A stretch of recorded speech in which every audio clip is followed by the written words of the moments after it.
So I have two cups here now that are side by side, and I'm going to try to show as quickly as I can the differences in the type of foaming. So in the right cup, I'm going to fill it with Diet Coke.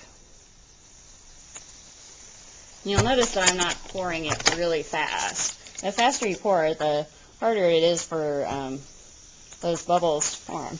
You'll see that in this case, the Diet Coke actually foamed up more with more volume, and it's actually taking longer for that to dissipate. But you will see that sometimes that's actually pretty variable. I've noticed that it really depends upon the size of the glass around relative to the volume that you're putting in it. So with a larger cup that's maybe a more of a tall glass, you'll see that usually the Diet Coke, it maintains its foam longer. And one of the other problems with doing this experiment in the classroom is that you really have to make sure that you keep everything capped up between the experiments, because you will see quite a lot of difference in the experiments as you're going farther along after they've been opened and closed and opened and closed. So it's better to try to use the experiment them for just one or two experiments rather than doing a full hour of experiments where you may actually reach incorrect conclusions, because there's just a lot of the gas will have already come out of solution, and it will actually impact the results that you will see. So you can also do this outside. Obviously it's cold outside and I don't want to do it outside right now, but you could actually, instead of using a full 2 liter, it's a little more economical sometimes, although the cost of a 2 liter is usually cheaper. Like today it was $5 for 5 bottles, whereas these were like $5 for 6. But you can actually use the smaller bottles and do a miniature version of the classic internet experiment. There's a whole lot of different things that you could actually do to test this. In this case, I've actually used, these bottles are close to room temperature. It's not terribly cold. You could actually test the differences in temperature and how the gas, how much the foaming changes depending upon the temperature of the liquid. You will see a difference because the solubility of gases is in a liquid definitely changes as the temperature changes.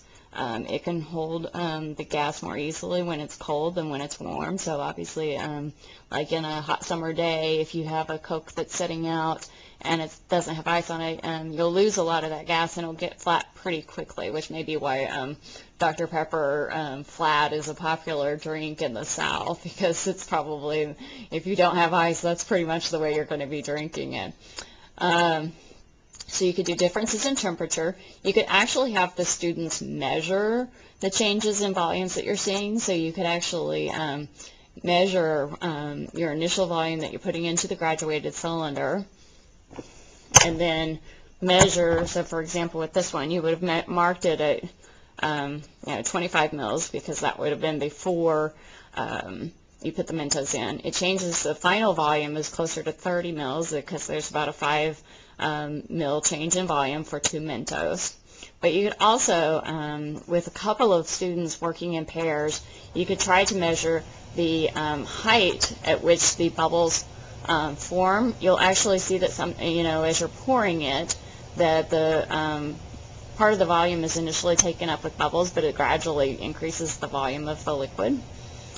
So you can also try different kinds of candies. In this case, I showed just regular Diet Coke, but there is Coke Zero, there's caffeine-free Diet Coke. So you can actually see if it's maybe the caffeine that's causing it. Is it maybe just the lack of sugar?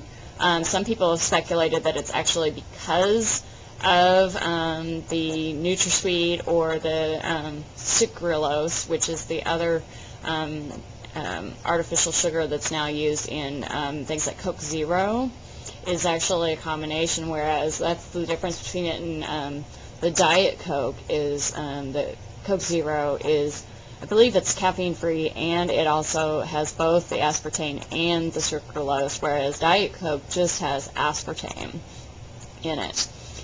You could also take something like soda water or any of the bubbly waters, any of the carbonated waters that don't have some sort of sugar in it.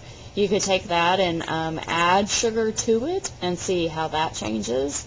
There's just a whole host of different ways that you could work with the students to develop different kinds of experimental conditions that could be tested to help them understand what is the phenomenon that they are actually observing. But we do know that it is related to the coating that's on the Mentos. We know that the coating is very likely, it does not contain calcium carbonate, which is one of the suspicions that you'll find on the internet. If you actually look at the ingredients, it's very clear that calcium carbonate is not one of the ingredients. From our coating scientists, we know that gum arabic is going to be one of the things that's in the coatings, and that there is a wax that is in it as well. And so as that dissolves, it creates little surface spots for bubbles to be able to form. And those bubbles, though, are very quickly released because they are not very soluble at room temperature, and they very quickly release into gas out of the liquid, and that's what creates the foam. So I think that's about it. I thought it would be kind of fun to do this. I haven't actually gotten to play with my new toy, and I wanted to see how this would work, and to give you some sort of example of my bizarre life as a person who dabbles in science and science education. I like doing experiments at home like this all the time. So hope you enjoyed it. Bye.